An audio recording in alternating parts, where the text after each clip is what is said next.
Lucas 11, 1. Alô, som.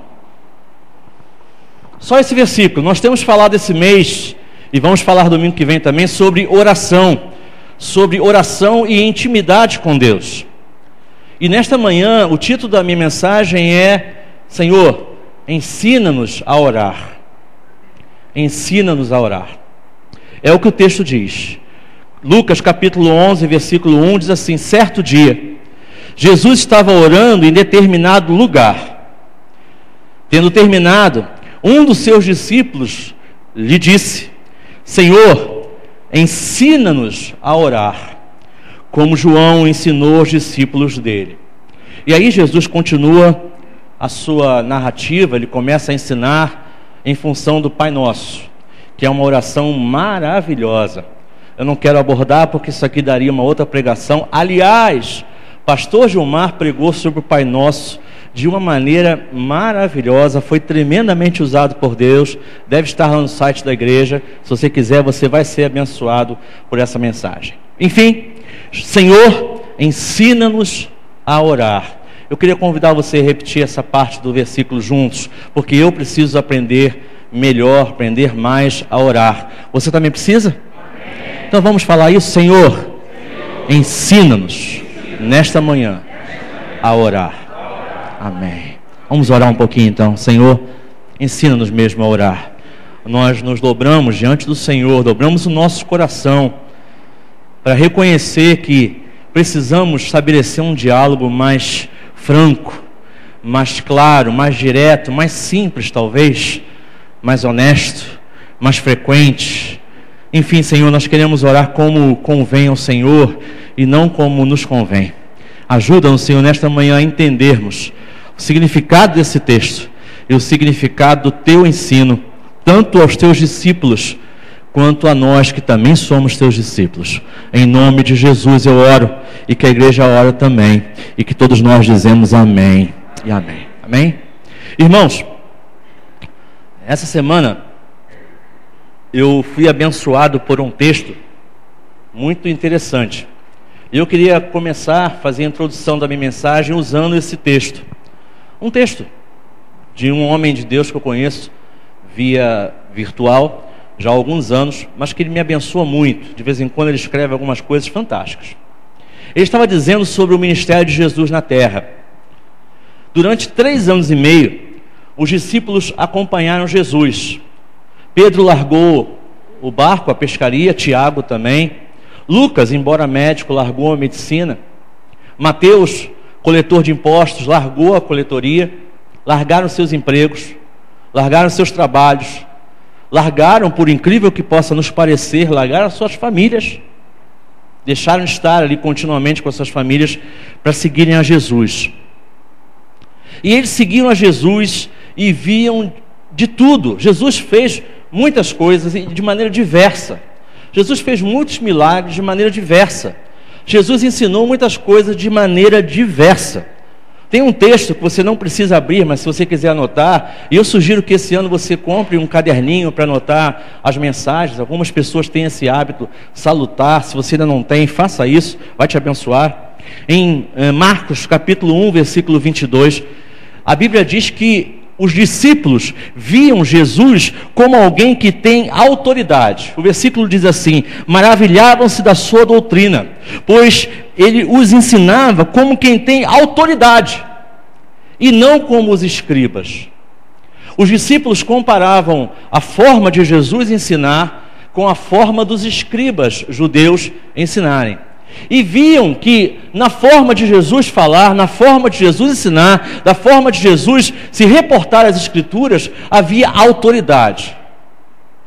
E nos escribas, provavelmente, pelo que o texto nos diz, não. Os discípulos de Jesus, os apóstolos de Jesus, ouviram, por exemplo, o Sermão do Monte, pregado por Jesus em Mateus capítulo 5. É um sermão maravilhoso. Os discípulos de Jesus ouviram condenar hipócritas, fariseus, e incentivar uma mulher que foi apanhada, foi pega em adultério. E os hipócritas, fariseus, religiosos, queriam apedrejar aquela mulher E mais ainda, queriam colocar Jesus numa situação difícil de responder o que fazer com aquela mulher. E Jesus, então, de uma maneira extremamente sábia e espiritual, se saiu daquela situação, ainda mexendo com a vida para abençoar, mexendo com a vida daqueles que estavam com as pedras na mão para atacar na mulher, e dizendo para a mulher: vá e não peques mais.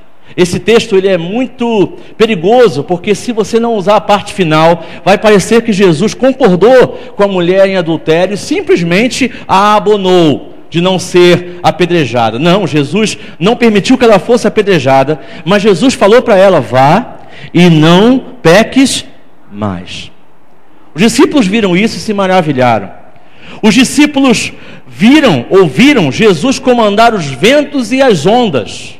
Parem, vento! Parem, ondas do mar! E as ondas obedeceram. Os ventos obedeceram. E eles se maravilhavam, dizendo: quem é este que até o vento e o mar lhe obedecem? Os discípulos estavam no barco quando viram Jesus andar sobre as águas e paralisar o mar e paralisar os ventos. Por 3 anos os discípulos aprenderam, assistindo Jesus a fazer coisas impossíveis. Você crê no Jesus que fez coisas impossíveis? Diga um aleluia aí. Você crê que esse mesmo Jesus ainda faz coisas impossíveis? Dê glória a Deus aí, meu irmão. Eu estou falando da questão histórica, presencial. Jesus fez os milagres e os discípulos viram. Mas bem-aventurados somos nós, que não vimos Jesus pessoalmente fazer, mas nós cremos e temos visto nas nossas vidas. Todo dia o Senhor faz um milagre novo na tua vida, meu irmão. Você pode ou não perceber, mas todo dia tem algo fresco. Aqueles discípulos viram Jesus curar os surdos, curar os cegos, curar os coxos, curar muitos doentes.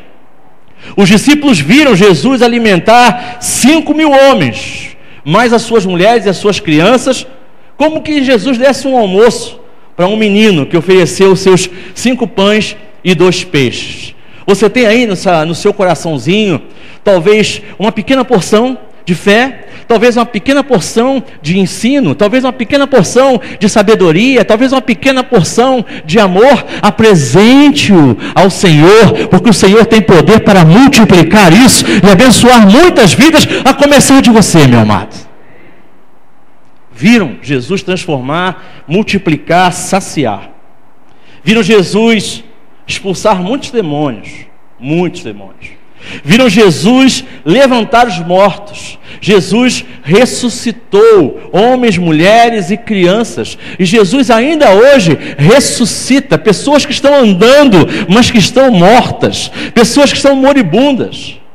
É uma palavra meio esquisita, mas é uma palavra aplicada. Pessoas que estão andando, mas que não têm vida.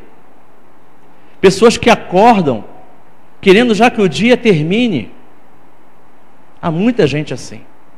Os discípulos viram isso, mas incrivelmente, e essa foi a parte do texto que mais me chamou a atenção, incrivelmente, os discípulos não pediram para Jesus: nos ensine a pregar com essa autoridade. Incrivelmente, os discípulos não pediram a Jesus: me dá o poder de ter uma grande igreja. Incrivelmente, os discípulos não pediram a Jesus: me dá essa capacidade de expulsar tantos demônios quanto o Senhor fez. Incrivelmente, você não vai achar um versículo na Bíblia em que os discípulos disseram para Jesus: me dá essa audácia de desmascarar os fariseus. Incrivelmente, você não vai ver na Bíblia um versículo onde os discípulos digam assim: Jesus, me dá, me ensina, me qualifica para eu poder multiplicar pães e peixes e para eu poder ficar famoso. Houve uma época entre os discípulos que Tiago e João, os discípulos em si concorriam entre quem seria o maior entre eles.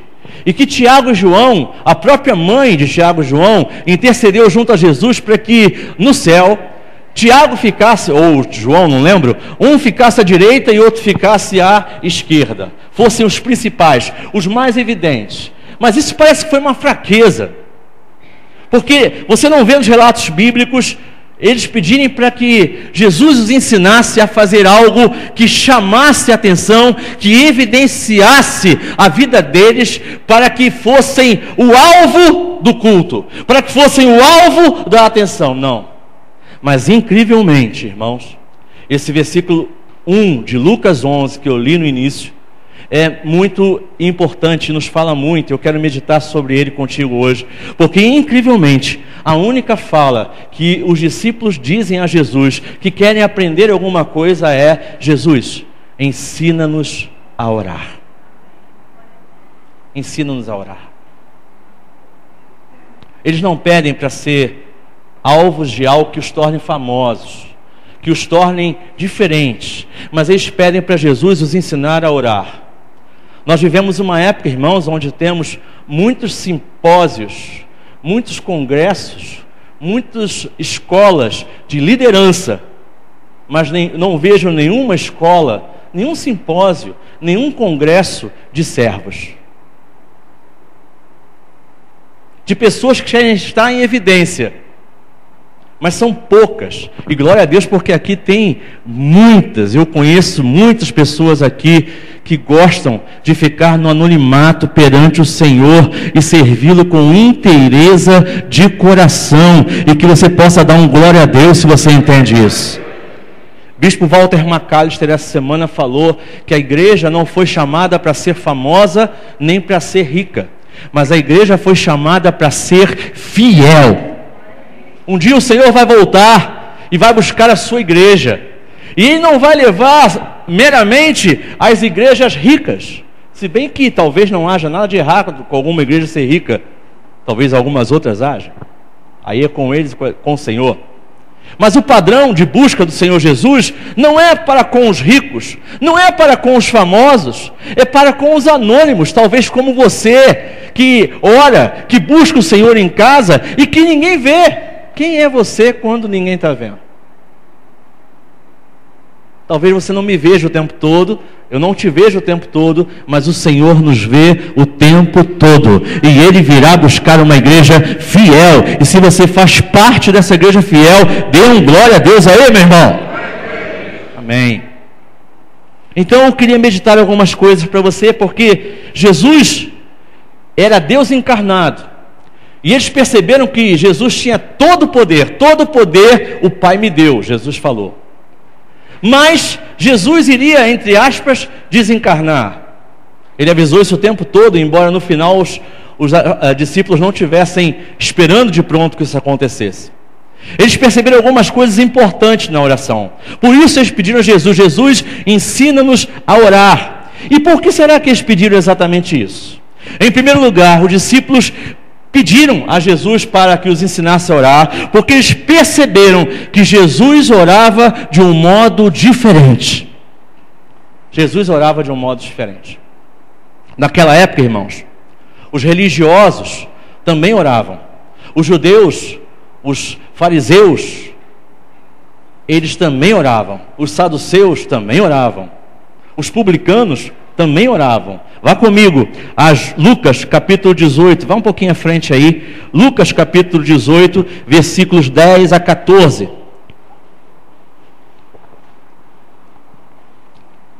Alguns daqueles que oravam com empáfia, oravam com orgulho, oravam com vaidade. Lucas capítulo 18, versículos 10 a 14, diz assim: 2 homens subiram ao templo para o quê? Orar. Um era fariseu, era da doutrina, do time, do grupo dos fariseus. E o outro era publicano. E os publicanos eram muito mal vistos no meio judaico, porque eles cobravam os impostos para mandar para Roma. Eles eram responsáveis por cobrar impostos do povo judeu para mandar para um outro império. Então um era fariseu, um homem respeitável, uma pessoa com dignidade, entre aspas, e o outro publicano. O fariseu em pé orava no íntimo. Essa expressão no íntimo me chamou a atenção ontem quando eu estava estudando, porque esse fariseu, esse homem, mostra o que estava no seu íntimo. E o que está no nosso íntimo quando a gente olha para o outro. O que está no nosso íntimo, quando a gente vem à casa de Deus. O que está no nosso íntimo, quando a gente ora a Deus, mesmo que em silêncio. Olha a oração desse homem. E que oração perdida. O fariseu em pé orava no íntimo, versículo 11. Deus, eu te agradeço, porque eu não sou como os outros homens, ladrões, corruptos, adúlteros, nem mesmo como este publicano. O texto mostra que a oração era silenciosa no seu íntimo, mas eu posso ver o fariseu com uma mãozinha apontando como este publicano. Eu não sou como ele. Ladrões, corruptos, como esse publicano. 12. Eu sou bom, eu jejuo 2 vezes por semana e dou o dízimo de tudo quanto ganho. Aqui é interessante, irmãos, porque você pode ser dizimista fiel, daqueles dizimistas que colocam vírgula 62 centavos. Tem alguns dizimistas assim, sabe? Reto, tão reto que coloca até os centavos daquilo que ganha no seu dízimo. Ok, você pode ser extremamente fiel no seu dízimo e na sua oferta, e deve ser. Porém, isso não significa que você não possa se tornar um fariseu, que a sua oração não possa ser fria, orgulhosa, prepotente, como foi a deste homem. Eu jejuo 2 vezes por semana, dou o dízimo, mas o publicano ficou à distância. Ele nem ousava olhar para o céu, mas batendo no peito dizia: Deus, tem misericórdia de mim, que sou um pecador. Eu queria dizer isso hoje, irmãos. Eu queria convidar você, que se sente também um pecador, carente da graça de Deus, dependente do Senhor para fazer todas as coisas. Eu quero convidar você a fazer essa oração do publicano juntos. Vamos lá? Deus, tem misericórdia de mim, porque eu sou um pecador. Eu te digo que esta oração foi ouvida e a outra não. Esta oração foi ouvida, mas a outra não. Eu lhe digo, Jesus ensinando, eu lhe digo que este homem e não o outro foi para casa justificado diante de Deus, pois quem se exalta será humilhado e quem se humilha será exaltado. Esta humildade aqui não tem nada a ver com pobreza, com você viver um padrão de baixa qualidade, mas algo no seu coração, disposto a aprender, um coração ensinável por Deus, e um coração ensinável pelo seu irmão que está do seu lado aí, e que pode ensinar muita coisa para você. Irmãos, como eu tenho aprendido, estava pensando outro dia, eu tenho 19 anos de pastorado, muitos deles passei como auxiliar. Depois que passei a ser pastor, eu detesto esse título, pastor presidente, vi que é totalmente diferente. E como a gente tem que aprender? Como? Todos os dias, irmãos, você precisa ser uma pessoa sensível a aprender algo, principalmente que vem de Deus, ou quando Deus usa alguém para mostrar a você no que você precisa aprender. Nós vivemos uma época em que o mundo, o nosso século, o nosso sistema, não nos ensina a dobrarmos o nosso ego, não nos ensina a reconhecer que nós temos erros, muito menos que nós temos pecados. Hoje em dia é muito difícil, até mesmo para um cristão, aceitar que ele tem um pecado. No máximo, aceitam que tem um problema, porque um problema é diferente de um pecado. Mas não, meu irmão, há problemas que não são problemas, que são pecados. E pecados só se resolvem com 2 coisas: com o seu arrependimento e com o sangue de Jesus sobre a nossa vida. O sangue de Jesus está sobre a sua vida, e digam aleluia, porque Ele nos salvou. Então os religiosos da época usavam orações, mas eram orações frias. Mas eles olhavam, os discípulos olhavam para Jesus e viam que Jesus orava de forma diferente. Não eram orações frias, não eram orações religiosas, não eram orações comuns. Jesus não orava como um fariseu. Eu lhe digo até que Jesus não orava como um publicano também. Jesus, embora fosse Deus homem, ele orava com ardor. Ele orava como alguém que sabia com quem estava falando. Você sabe com quem você está falando quando você ora? Você sabe o privilégio. No outro dia, acho que foi semana passada, eu preguei sobre o privilégio da oração, de Deus parar para ouvir você. Falei, fazendo uma paráfrase, falei que a Dilma, a presidente, o governador, o prefeito está muito ocupado para te ouvir, mas o Deus dos deuses, o Senhor de todas as coisas, o Criador de tudo, aquele que tem tudo em suas mãos, Ele está disponível, no bom sentido da palavra disponível. Ele não está à toa, mas Ele está atento à oração que se faz neste lugar, e à oração que você faz na sua casa, quando você para falar com o Senhor, e para ouvir o Senhor. E se você acha que isso é muita bênção, dê uma glória a Deus aí, meu irmão. A oração de Jesus não tinha a hora certa, e eu e você precisamos aprender isso. Oração não tem a hora certa. Oração é em todo tempo, sempre que necessário, sempre que desejado. Irmãos, eu estou me doutrinando, eu estou me lembrando, procurando colocar em prática aquele conceito que eu falei para você de John Piper, de sempre orando. Orando quando começo algo e orando quando termino algo, agradecendo. Dia após dia. Porque se a gente estiver orando, a gente estiver orando frequentemente durante o dia, a gente vai estar ligado em Deus o tempo todo, e não vai ter tempo, não vai ter cabeça, não vai ter nenhum interesse em fazer outra coisa se não for agradar ao Senhor. Se você estiver orando na sua casa, eu tenho certeza que muitos programas de televisão você vai se recusar a ver.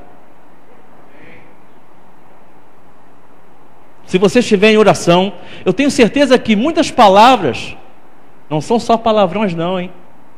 Porque tem palavras que não são palavrões, mas que são mais duras, são piores do que palavrões.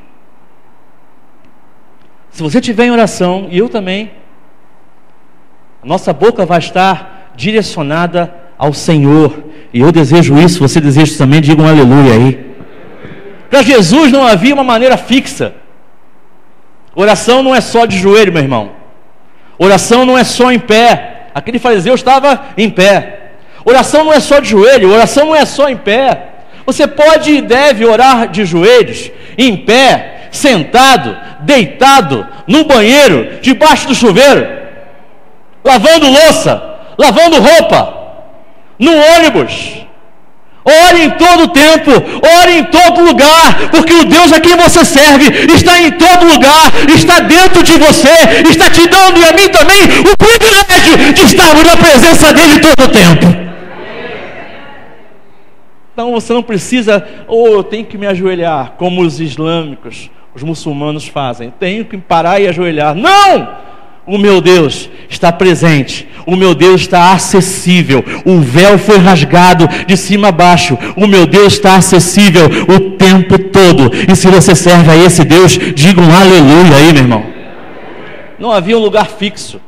Naquela época, você vê aqui no texto que eu estou lendo contigo, que o fariseu e o publicano foram ao templo para orar, mas Jesus não tinha um lugar fixo para orar.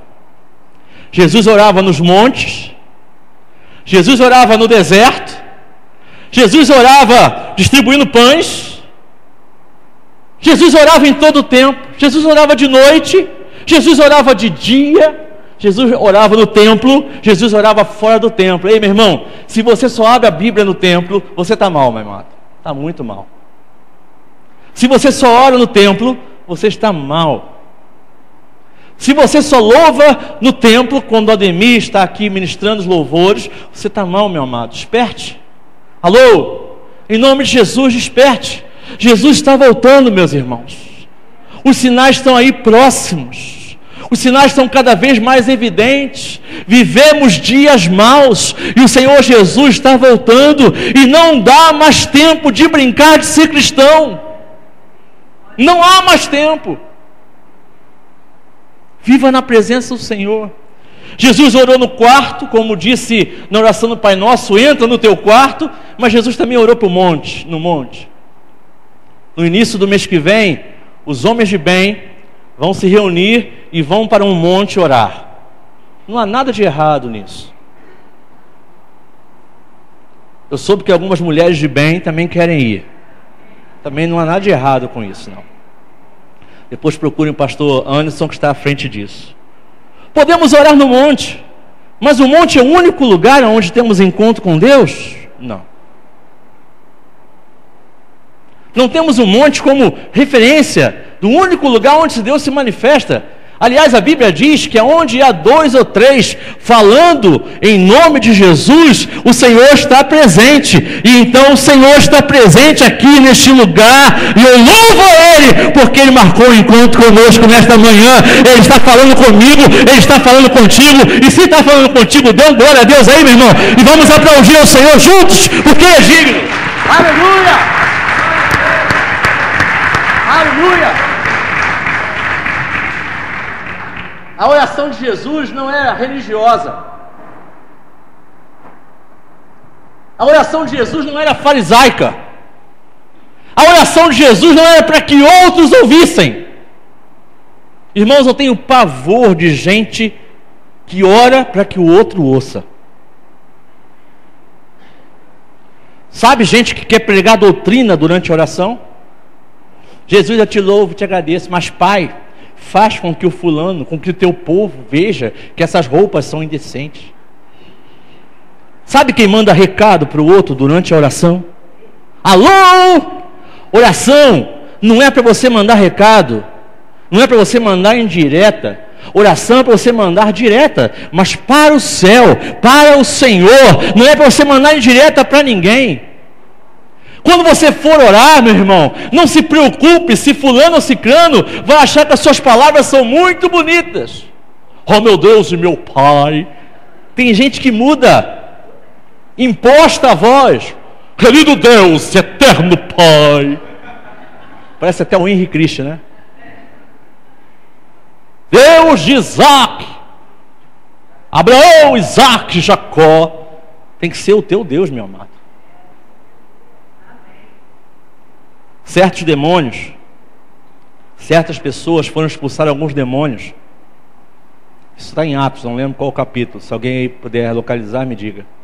Certas pessoas foram uma vez expulsar alguns demônios, e os demônios não foram repreendidos, pelo contrário, pularam em cima daqueles filhos de um personagem que eu não lembro qual é.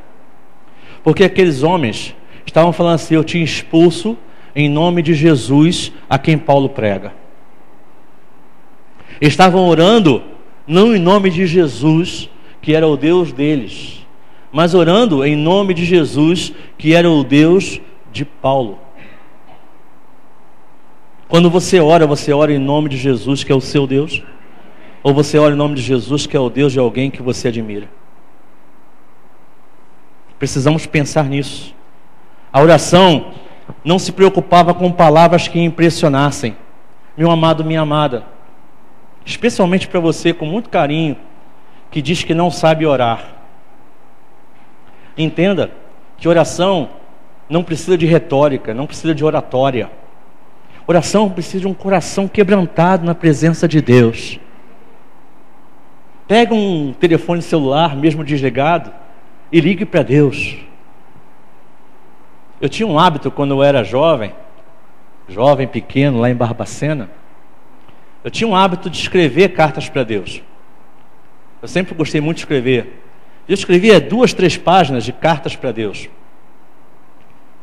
E ali eu abria meu coração. Não era cristão, protestante, evangélico.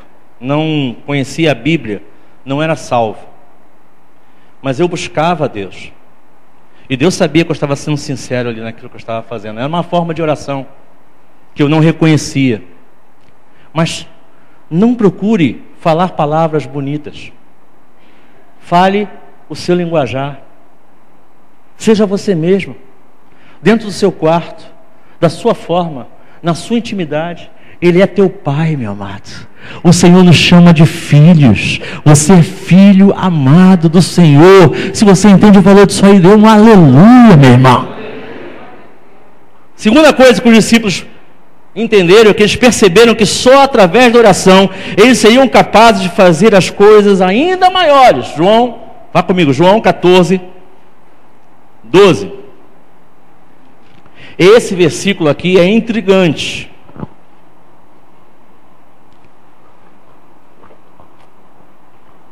E muitas vezes mal interpretado. E por ser mal interpretado, esse versículo gera inclusive heresias. João capítulo 14, versículo 12. Digo-lhes a verdade, Jesus falando, digo-lhes a verdade. Aquele que crê em mim fará também as obras que eu tenho realizado. Fará coisas ainda maiores do que estas, porque eu estou indo para o Pai. Amados, esse versículo aqui, quando mal interpretado, ele dá base para pessoas justificarem coisas que não tem nada a ver. Mas eu não quero entrar nesse mérito, não. Eu quero ensinar você, pensar com você, o que são essas coisas maiores. Os discípulos perceberam que a oração, que só através da oração, eles poderiam fazer coisas maiores. Porque essas coisas maiores não são para alimentar o ego de ninguém.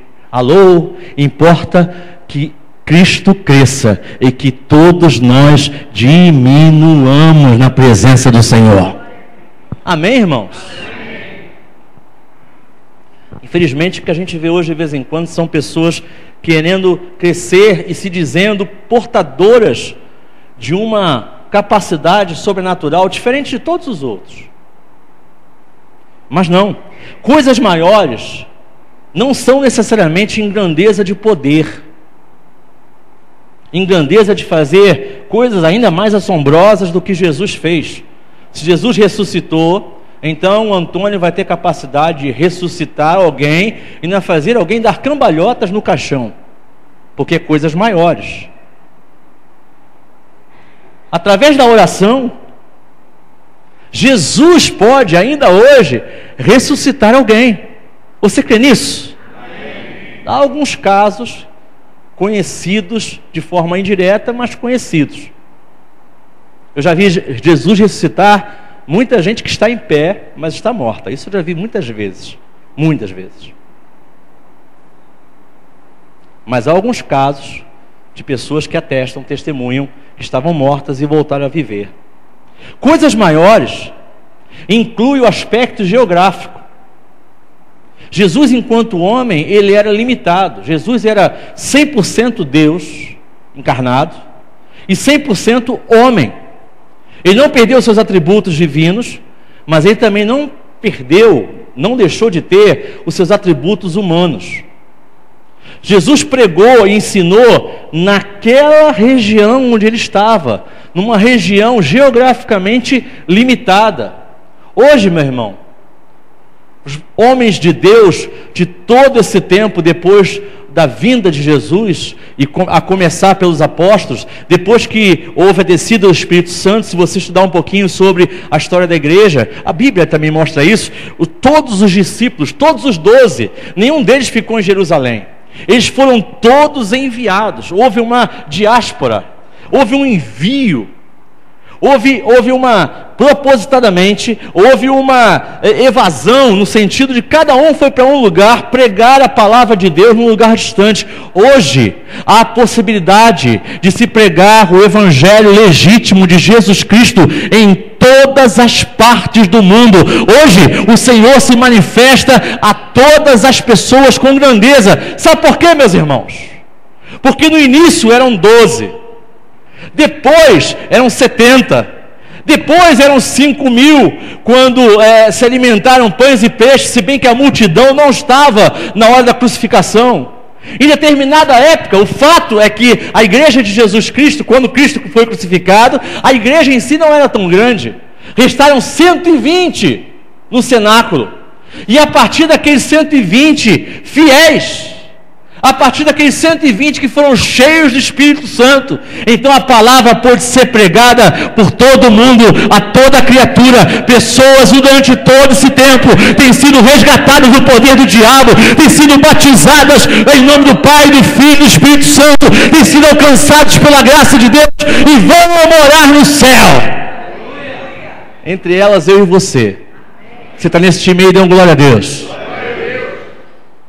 Eu diria para você então, sem medo de estar falando nenhuma bobagem, que durante os 3 anos e meio do ministério de Jesus, muitas pessoas foram salvas, mas é fácil você perceber que depois do ministério terreno de Jesus, do ano 33 para cá, até o ano 2012, muito mais pessoas foram salvas, porque Jesus não fez um ministério limitado, pelo contrário, ide por todo mundo e pregai o Evangelho a toda criatura. Você entende isso? Milhares, milhões de pessoas foram salvas por causa da pregação do Evangelho, e eu convido você a dar um glória a Deus aí. Então, numericamente também foram mais. A soma de todos os homens que já viveram. Irmãos, ouça aqui uma coisa. Me assusta quando alguns homens, principalmente os televisivos, vão para a televisão se achando os únicos capazes de divulgar o Evangelho. Essa obra não pode parar. Essa frase é uma frase intrigante. Sabe por quê? Porque eles dão a impressão de que sem eles o Evangelho não pode ser pregado. Que sem a televisão, o Evangelho não pode ser pregado. Alô? E quando não existia televisão? Esses homens se esquecem de John Stott, Charles Finney, John Wesley, Lutero, Calvino, John Hus. Esses homens que pensam serem os tais, e que pensam, e que se alguns deles, amados, você vai ver isso, infelizmente, alguns deles vão se enforcar na própria corda, como um que eu lembro agora, mas não vou citar, já se enforcou há muitos anos atrás. Esses homens atribuem para si um poder que eles não têm. Ok, muito bom que se prega a palavra, mas perceba que o Evangelho, perceba que Cristo não depende de você, nem de A, nem de B, nem de C. Embora Ele conte comigo, contigo, com A, B e C, Ele não depende de nós. Nós não somos os caras. O Todo-Poderoso é o Senhor Jesus Cristo. Você entende isso, meu irmão? Então muitos homens já existiram que foram mais eficientes do que eu, você e do que alguns que estão por aí. Sempre pela mediação de Jesus. Os discípulos aprenderam que a oração é sempre mediada por Jesus. Você já parou para prestar atenção na nossa oração, na sua oração? Nós oramos ao Pai em nome do Filho. Por que nós terminamos as nossas orações sempre em nome de Jesus e não em nome do Pai, do Filho e do Espírito Santo? Por que terminamos em nome de Jesus?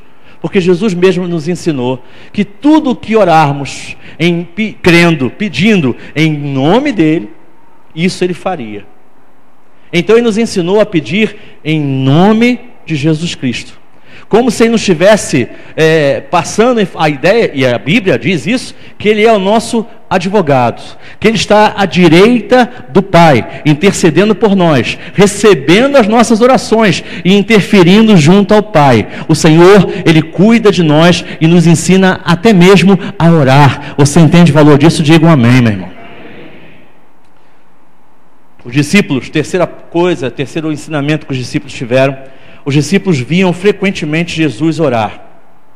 Jesus era Deus homem, mas Jesus orava.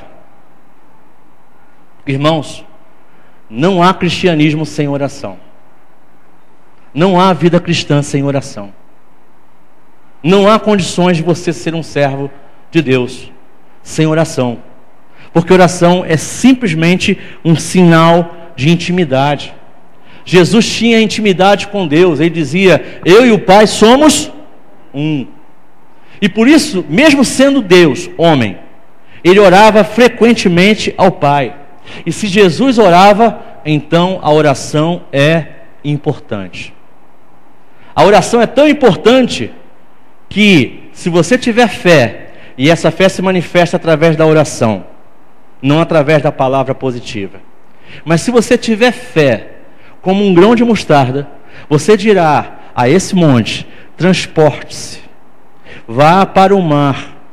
Sabe por quê, meu amado? Porque a oração em nome de Jesus, a oração que Jesus aprova, ela pode mudar circunstâncias, inclusive na sua e na minha vida. Creia que o Senhor hoje está nos chamando aqui para mudar circunstâncias através da oração. Creia, meu irmão, coloque seus joelhos interiores, sabe?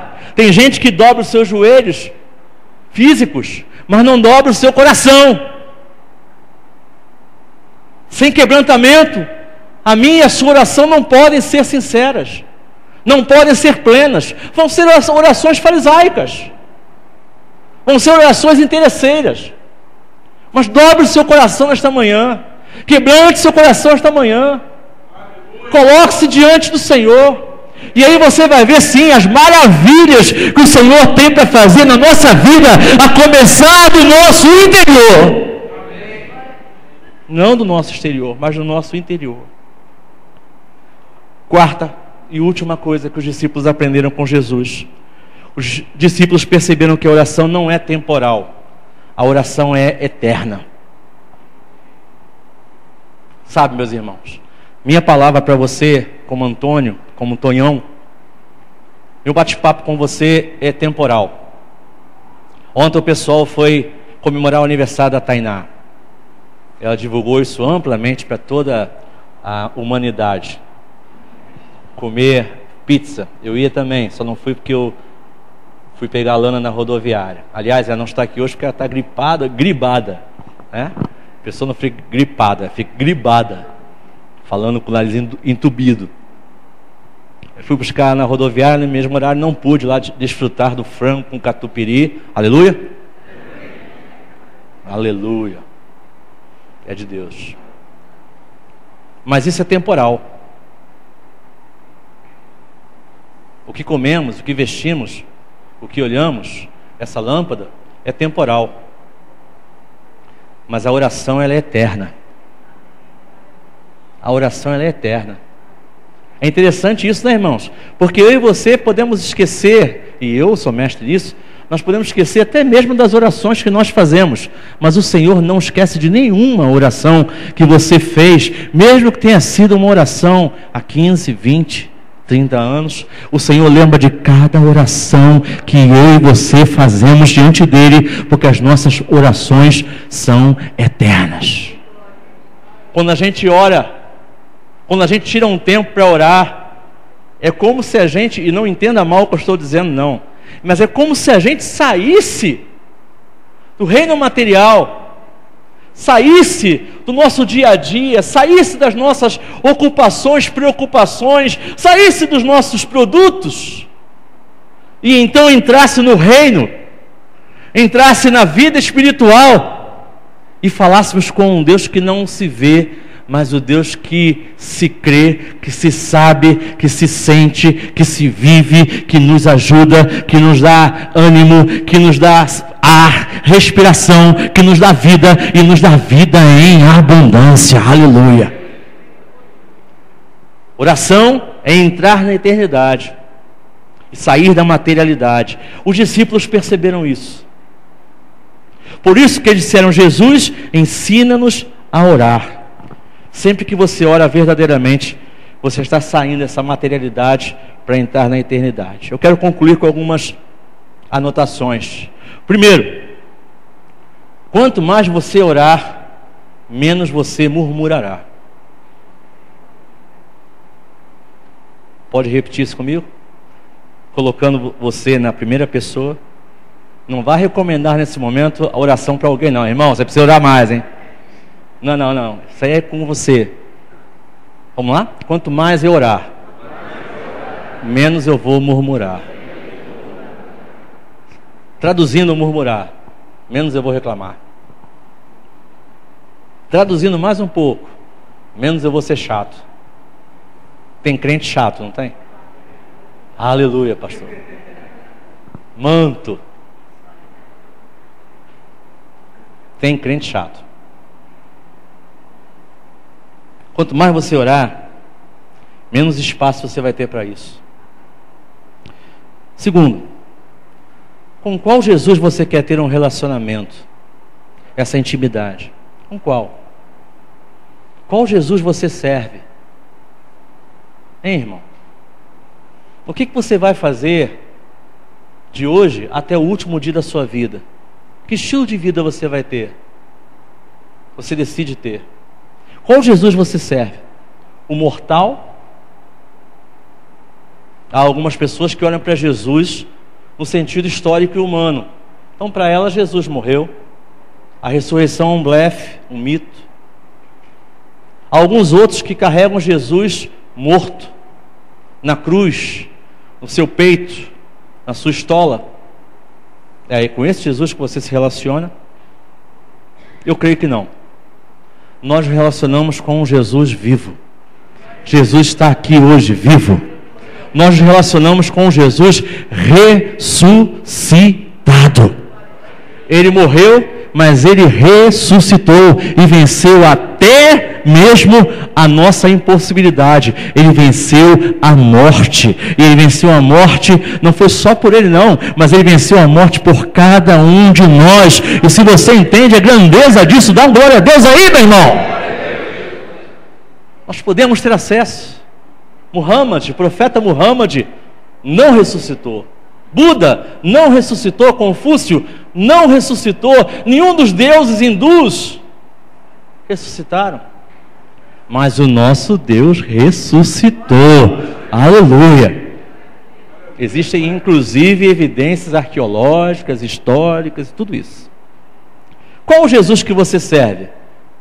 O que está à direita do Pai ou o ausente? Não, Jesus não está mais ouvindo as minhas orações, não. Quinta-feira eu falei aqui sobre as guerras, que uma das coisas que Satanás mais faz é colocar em nós uma sensação de impureza tal, de pecaminosidade tal, que nos faz sentirmos, me desculpe a palavra, nos sentirmos nojentos, nos sentirmos impróprios, pecaminosamente impróprios, de nos achegarmos à presença de Deus. Indignos. Obrigado, Márcia. Mas sabe qual é a verdade, amados? Eu e você não chegamos na presença de Deus por causa do nosso mérito. Nós chegamos à presença de Deus por causa da graça de Jesus Cristo, por causa da intermediação de Jesus Cristo. Só há um mediador entre Deus e o homem, entre o homem e Deus. Este é Jesus Cristo, que se fez homem, mas é Deus acima de todos os deuses. Qual Jesus você está servindo, irmão? Jesus, você está servindo a um Jesus que você está disposto a ouvir? Ou aquele fictício que só lhe diz o que lhe convém, o que convém a você? Eu coloquei um texto no site da igreja falando sobre uma frase só da questão da entrevista, que não foi uma entrevista, foi um bate-boca, do Silas Malafaia com a Marília Gabriela. Calma, irmão.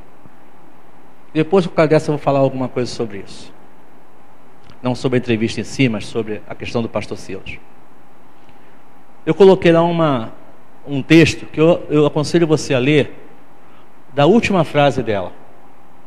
Ela falou assim para o Silas: que o meu Deus, que eu não sei se é o mesmo que o seu, lhe perdoe.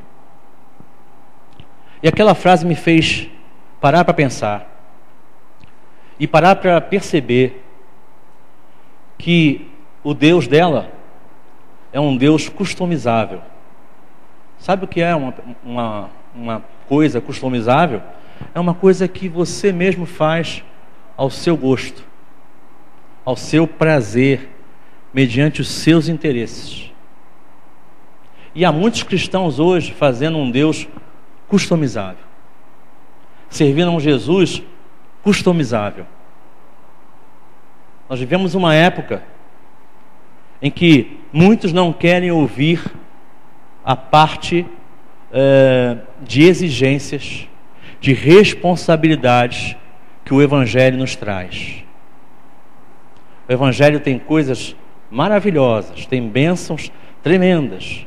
A palavra ela é recheada de promessas, mas a palavra ela é recheada de responsabilidades. Só recebe a promessa quem entende a responsabilidade. Não dá para viver a vida cristã de qualquer maneira. Não dá. Queria convidar você para ler o texto, para você e eu refletirmos nisso. Como é o Deus a quem nós temos servido? Você está disposto a ouvir uma repreensão da palavra? Não é do homem, do pastor, também. Porque eu tenho uma responsabilidade sobre a vida de cada um de vocês. Um dia isso vai me ser exigido perante o Senhor, e eu sei disso. E eu levo isso muito a sério. Mas não estou nem falando disso não. Estou falando perante a palavra. Porque a palavra, meu irmão, ela é um livro, a palavra de Deus é um livro que a gente tem que ler e se dobrar diante dela. Não dá para você... há um vídeo também da Raquel Sherazade que eu citei na quinta-feira, que ela diz até quando as pessoas vão querer que a fé se dobre ao interesse delas. Falando sobre a renúncia do Papa, que é outro assunto, que nós somos evangélicos, protestantes, mas é um outro assunto para o qual nós precisamos nos atentar. Jesus está voltando, irmãos. Jesus está voltando. Mas não quero falar sobre isso. A fé é customizável. A fé ajeitada do gosto que você quer, não. Nós precisamos servir a um Deus da maneira como Ele deseja que a gente o sirva. A começar em mim. Tem uma canção muito antiga que diz: a começar em mim quebra corações. Terminando. A coisa é tão profunda, a oração é tão profunda, que até Jesus ora por nós. Em João capítulo 17, leia em casa. Em João capítulo 17, Jesus faz a sua oração sacerdotal. Dentro dela está escrito: eu rogo, Senhor, por eles. Não te peço que os tire do mundo, mas que os... Alguém lembra? Que os livre do mal. Jesus, enquanto homem, orou por nós. E Jesus, e essa eu queria que você abrisse, Romanos 8, 34... Abra sua Bíblia, já vai se colocando de pé, porque nós vamos terminar orando. Romanos 8, 34.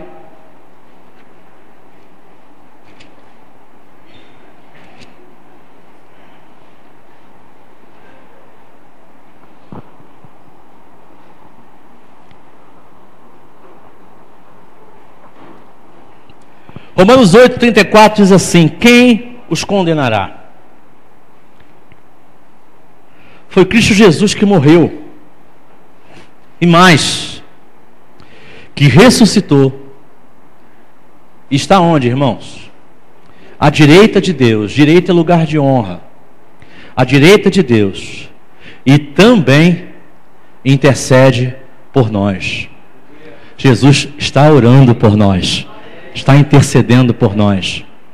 A Bíblia também diz que o Espírito de Deus também nos ajuda a orar, quando nós não sabemos como orar.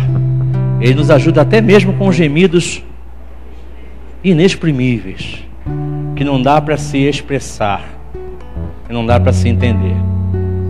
Põe a sua Bíblia em cima do banco, vamos orar um pouquinho. Feche os seus olhos, abra o seu coração, dobre o seu coração.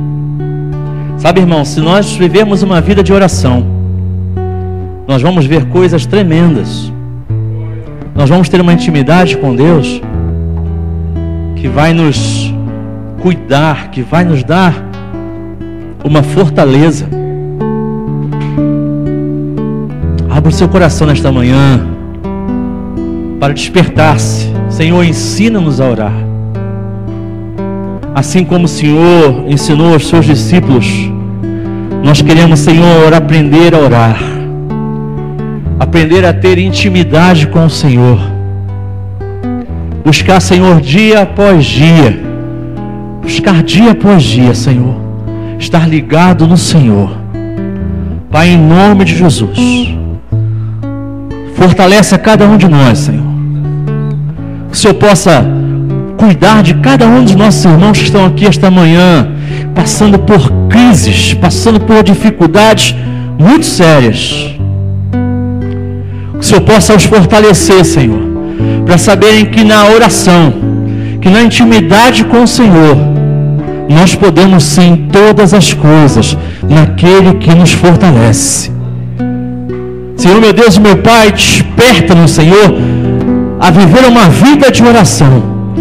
Que a oração não seja uma eventualidade, Senhor, mas que seja uma vivência. Pai, em nome de Jesus, que esta igreja seja despertada como casa de oração, Senhor.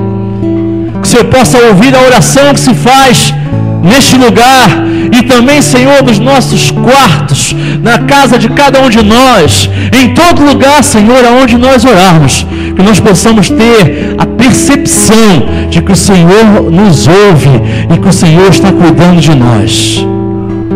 Senhor, em nome de Jesus, tira de nós, Senhor, todo espírito de fariseu, todo espírito, Senhor, de rebuscar uma oração, mas que nós possamos, Senhor, ser simples ao falar contigo, que nós possamos ter um coração ensinável ao ouvir a tua voz. Fortalece a fé de cada um de nós, Senhor, a fim de que nós possamos estar mais próximos de ti, em nome do Senhor Jesus Cristo. Ensina-nos a orar, Senhor. Leva-nos para casa, leva-nos, Senhor, para ter uma tarde na tua presença, leva-nos, Senhor, para ter um tempo de descanso e traz-nos logo de volta à noite, Senhor, para orarmos mais, para ouvirmos mais a tua palavra, para termos mais comunhão com os nossos irmãos. Nós oramos assim em nome de Jesus. Receber a bênção, irmãos, que a graça do nosso Senhor e Salvador Jesus Cristo, aquele que nos ensina a orar, que o amor de Deus, o nosso Pai, aquele que ouve as nossas orações, e que a presença, a comunhão, o contato, o ensino do Espírito Santo de Deus, a inspiração, esteja sobre vós, irmãos amados, sobre todo o povo de Deus espalhado pela face da terra, agora e sempre, e que o povo de Deus diga amém.